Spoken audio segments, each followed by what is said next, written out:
ক্লিয়ারটা সেই কথা কিন্তু লক্ষ্য রাখতে হবে হাতে না লাগে সাবধান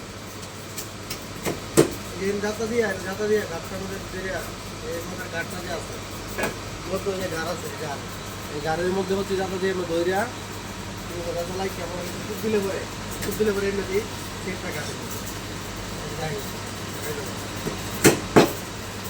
খুব সাবধান এই কিনার থাকা ধাক্কা দিয়া দেখালে দেখা কামটা আছে কামটা আছে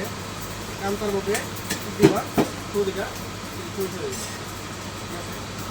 আর এভাবে ঘুরে যদি কাটতে যাও হাত দুই ভাইবে থাকবে কুমাইবা খালি কুমাইলে বেশি লাগে না কিন্তু হাত সাবধান হাতটা আমি উপরে দিয়ে পারা কিন্তু টুকা দিয়া দুটো টুক দেওয়া তেরা ভাগ হইতে পারে তুমি টুকায় করে দিবা সেফ থাকবে আর সেফে করবা আর সাদা যে দুধগুলো আছে যেগুলো চিনা দেয় দিলই ক্লিয়ার নদী পড়বা আশেপাশে পাত্রী পুত্রী এলে দেখা যাবে না, এটা দেখলেই কিন্তু সমস্যা হাত কেটে ধরবা।